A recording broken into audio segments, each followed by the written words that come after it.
Hey guys, welcome back to my channel. My name is Zakiya. It's almost 8 p.m. here in Nigeria, and it's Saturday the 5th of June, and I decided to do a reading vlog.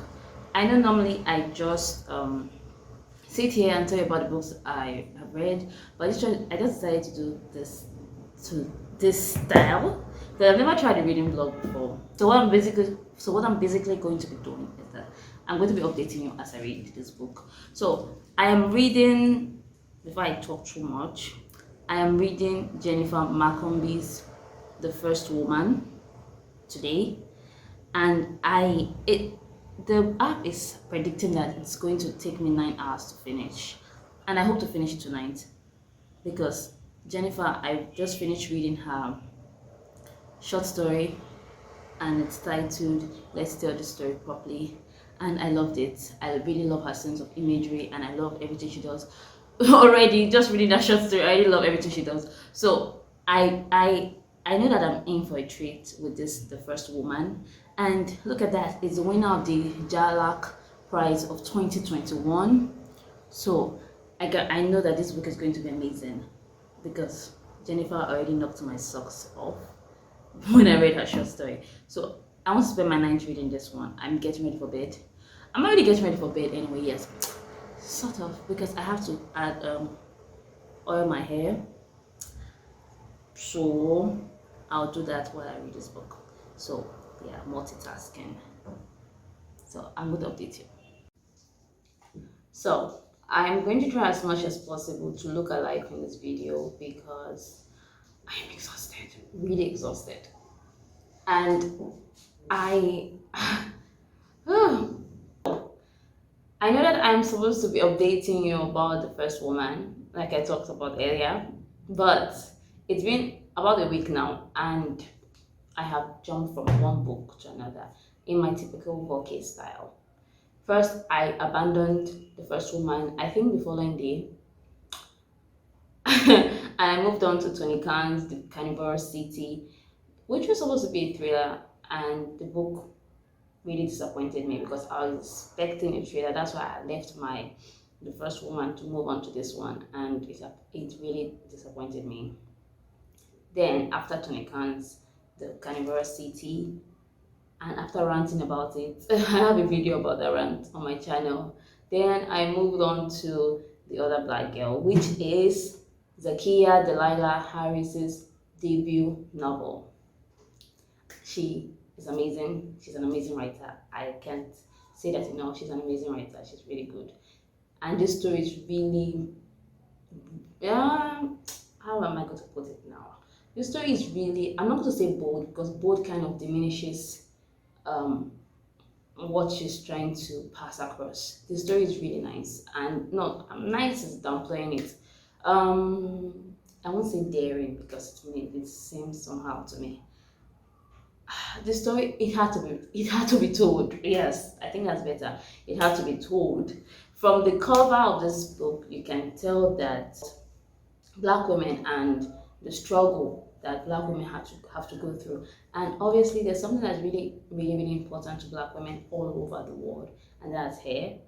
Yeah, hair and hair struggles, everything. Hair is actually very political. We all know, we should know that by now, that hair is political. So this book has a heavy dose of what hair means to the Black people. And there's a line from this book that I love so much, and it says, "Stories have such power you cannot imagine." Yeah, stories are so powerful, and these stories are out there for us to learn a thing or two, because we see a lot of things, people being misguided about Africans and our journey, and these stories are there for us to actually read and learn about people. So if you've ever felt out of place, if you've ever felt weak when you actually feel strong, if you have just had any kind of struggle at all, politically, physically, emotionally, you should stick around because this book recommendation is most likely for you. So, set in New York, this book follows the life of Nella. She is an editorial assistant in a big publishing house, Wagner Books. and this space is actually dominated by white people. And there's a loneliness that comes with that. And I think everyone can relate to that kind of loneliness, one way or the other. It's like when you go to school and your best friend is not there, or you are speaking and no one can actually hear you, no one can understand you. And we all have these jokes about having work best friends. So that's what Nella was actually feeling like. I understood her what Nella felt like a lot. She was in a space where she couldn't really express herself, and there was nobody that she could have eye contact with. There was nobody that she could smile at and say, okay, did you see that? And just talking with your eyes, talking with your body and all that, exchanging nice discussions, relatable discussions. There was nobody like that, which tells you a lot about inclusivity. So Nella was in that space where she just wanted somebody that could relate to her. Besides that, she was in this office and for 2 years now, and she still did not feel like she belonged there. She still had to prove herself. She still had to work extra hard, stifle her true thoughts. It's just so she doesn't offend the people in the office. Even when she tried to bring up topics that bordered on race and inclusive and the space being more inclusive, she was met with, "Oh, you're just trying to raise up things that are really not there," and it was really hard for Nella in this place. And even career-wise, she felt stifled still. So imagine that kind of environment. It was tiring. But on the bright side, she had a best friend, Malika, that she could actually just rant to and tell her about all what's going on in that space. So at least it was helpful having someone out there. So when a familiar with heat handles, this is the smell of like shea butter or some hair product hits Nella's nose. You're like, okay, a black person is around here. A black person is definitely around here. And yes, that was when Hazel came to the company for an interview. And Nella was elated. Finally, someone black was going to be there with her. And Hazel finally got the job. And Hazel is nothing like Nella. Hazel was raised in Harlem, whilst Nella was raised in Connecticut. And her family is that middle class family that were actually okay. And where Hazel was really, really, really confident, and she was able to worm her way into the office easily. She was even able to bring up her activism into the office, and she didn't make anybody feel uncomfortable. She was also able to raise up discussions that Nella had been trying to make people listen to for years. It's really baffled Nella. Like, I've been here, you guys don't see me, and this new person just comes and everybody's game. Because because Hazel was so good at code switching, and the way she carried herself, the way she exumed confidence was in a way that, yes, she had confidence, but she was not trying to make anybody feel uncomfortable. That was the person that Hazel was. Soon enough, Nella started receiving threats to leave the company, and that's where things really got really suspenseful and out of hand. I don't want to give you any spoilers. But people have described this book to have a hint of Get Out and The Devil Wears Prada. I have not seen the later, but I've seen Get Out. And yeah, in a way, yes, it has that suspense thriller, that blow my mind kind of thing that came with Get Out. And I just really I was and I'm not going to dissect each character because I feel like it's not really necessary. But we'll just talk about the significance of this book, and it has a lot of significance, a whole lot of significance. I kid you not.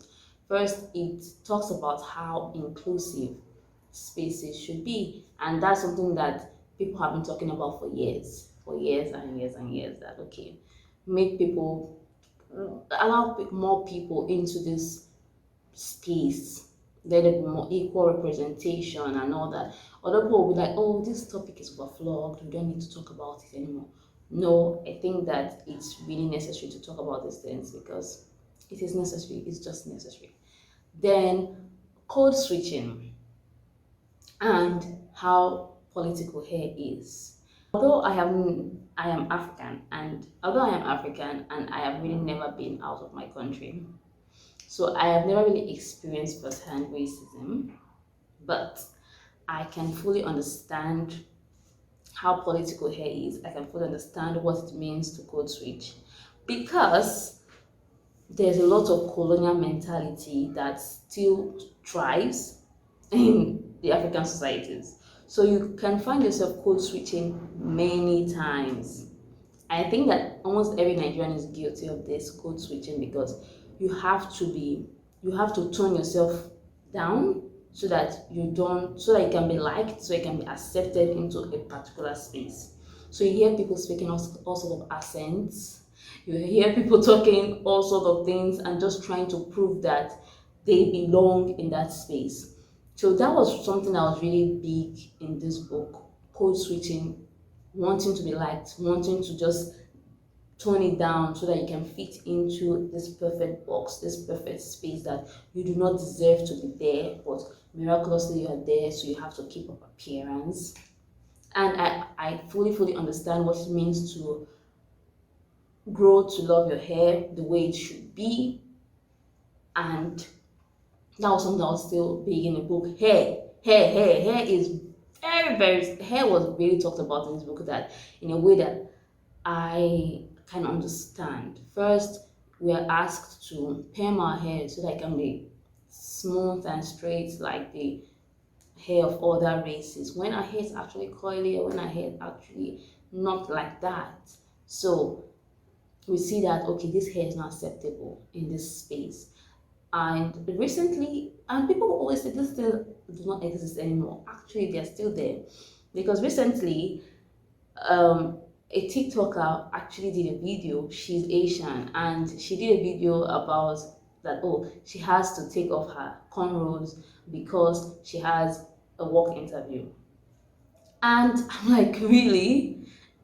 I did not know that people actually see cornrows as a hairstyle that's unprofessional, because I am Nigerian, and in Nigeria cornrows are actually very professional hairstyles, and people don't say, oh, why are you on cornrows? But apparently in other societies they see black or African hairstyles as ghetto or not appropriate. So the way you express yourself with your hair, because hair is a statement of who you are, you said, okay, yes, you have expressed yourself now. That's great, that's good. But in this space, you're not allowed to be yourself. You're just allowed to slick that hair back and keep quiet. So it's kind of sad to me because when I had this realization was when I first read Chimamanda's book Americana, and they talked about how braids is unprofessional. And I'm like, what? Wait a minute, braids unprofessional? I did not know this because when you have a neat, we call it Bamale, when you have your neat hairstyle made, you are good to go. So I found it odd that you have to actually carry a certain hairstyle in this office or professional spaces. And it just really tells you about control, how human beings like to control what they do not understand or what's strange to them. So instead of actually saying, okay, your hair is different from mine, how do we make it work? How can I learn about your hair and all that? You decide to try to control, decide to control the other party and say, okay, you have to perm your hair so your hair looks like this. If not, you can't come in here. You're not allowed to sit at our table. And this other person be like, okay, it's the little thing I can do. I have to pay my bills. What's an itching scalp or a burnt scalp to actually being able to sit with the big boys? So yeah, I'm going to do that. And the book just really tells you how something as simple as a hair product can actually change you. We all code switch one way or the other. So you wouldn't even know, because when Nella realized that she was changing, she didn't even know she was changing. After she applied a specific hair grease to her hair, she did not even know she was changing. She just saw that. It was when the realization hit her and it was already too late. And hopefully it's not going to be too late for us. So that's why we have to have these conversations, that you are your authentic self and you can do what you want to do with your hair as long as you're not hurting anybody. That's really just what's important in this from this book.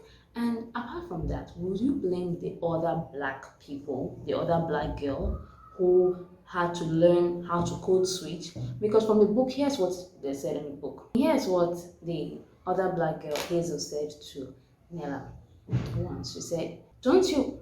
You've been working so hard for so long."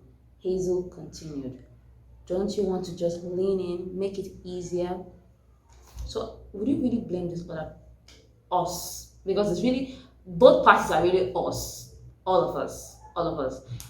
In as much as we want to remain our authentic self, we still find ourselves being dragged into the system. We find ourselves being stifled. We find ourselves trying to just make ourselves smaller one way or the other, or try to make things easier.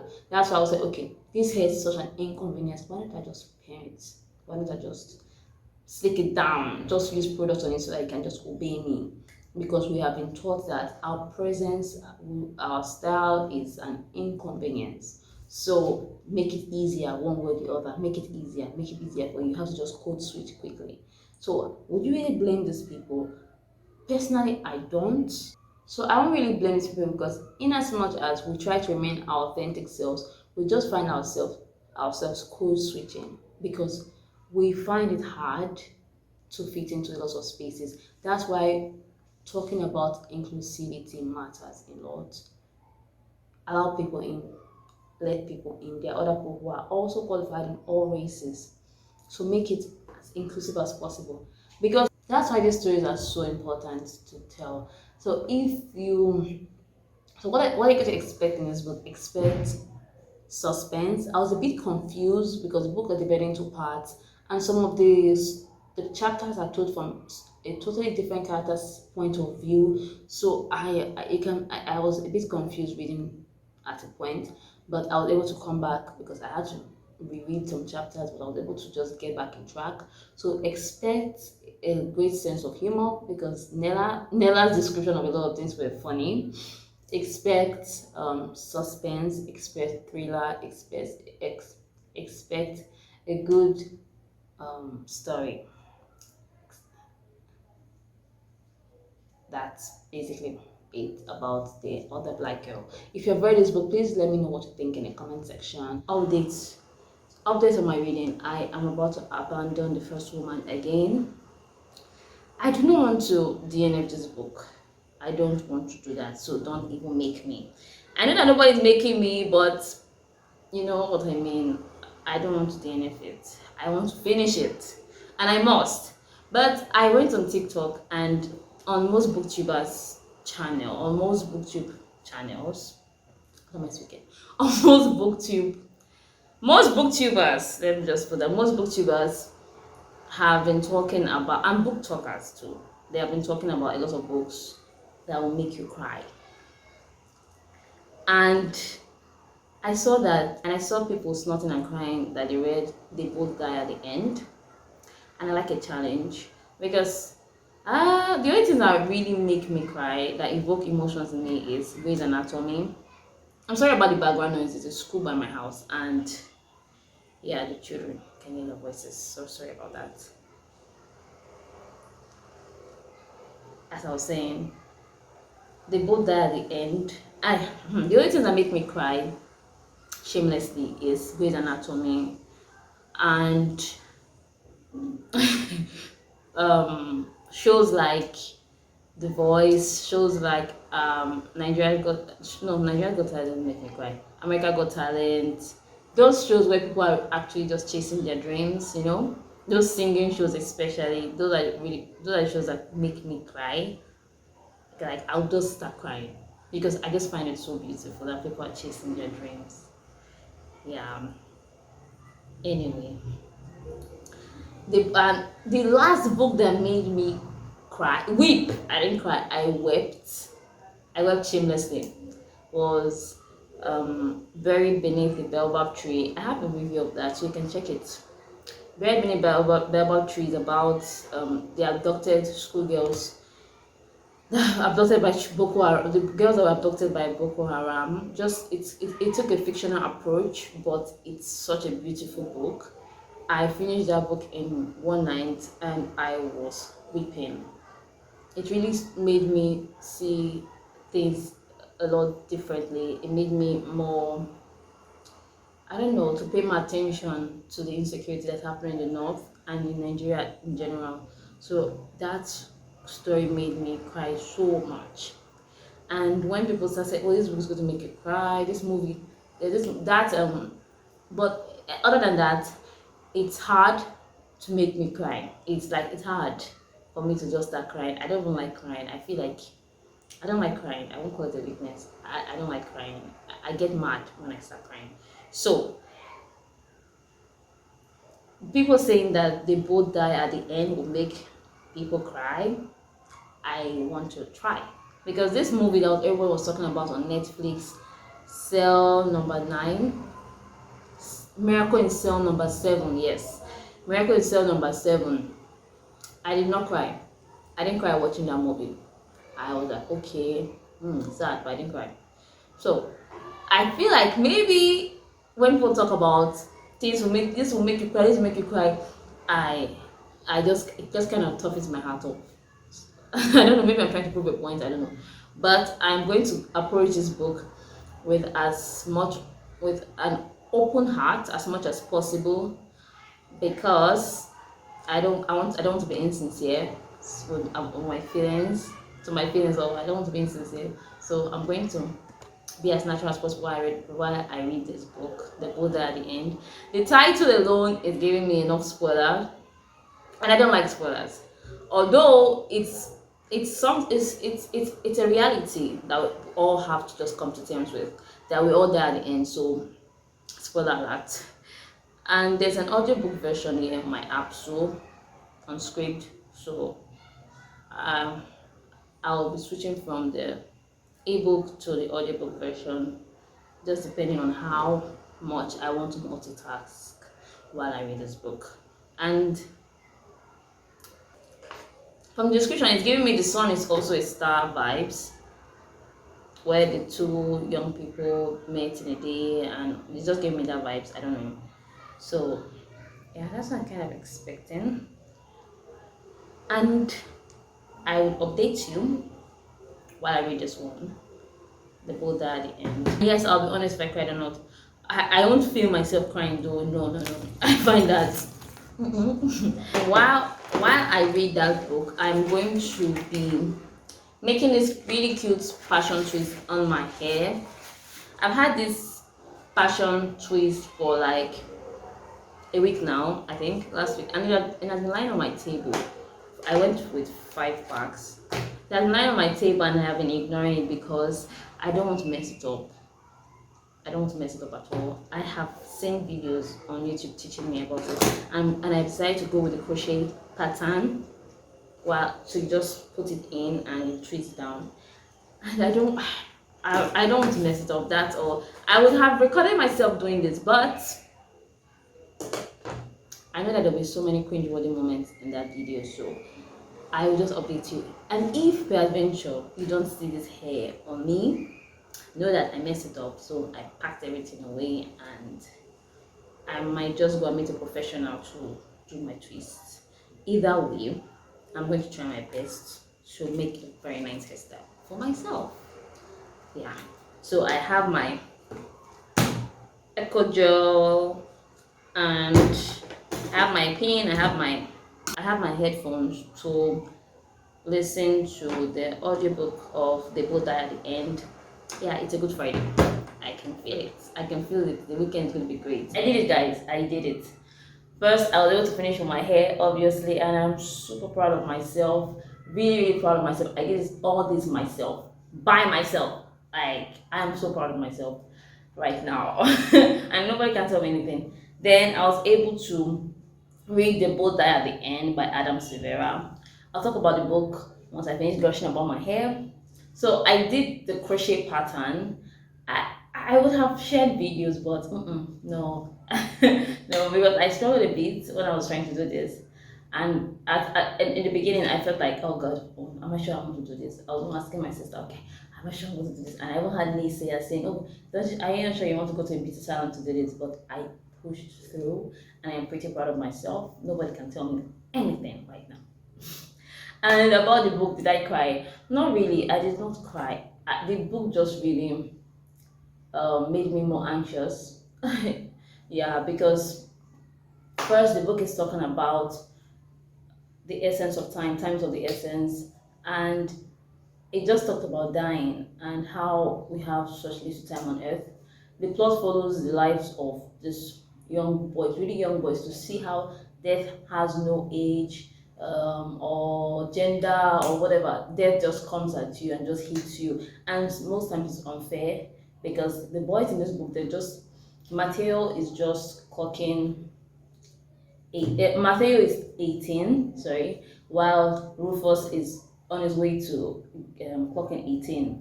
And they're both healthy boys with a lot of life ahead of them. Yeah.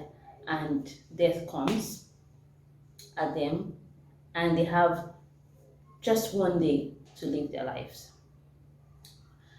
What's more peculiar about the story is that in this book, or in the time and space that this book was written, it's contemporary times, but the only difference is that from our reality is that there is actually a company, Deathcast, that calls you, that gives you this alarm when it's time for you to die. So when you get the alarm, you get a call that, okay, you're dying today. How devastating is that? So they give you a call that you're going to die today. They don't tell you the specific time or how you're going to die. They'll just let you know that, okay, I'm just going to let you know that today is your last day on earth. So yeah, do whatever you like. And how that's depressing to me.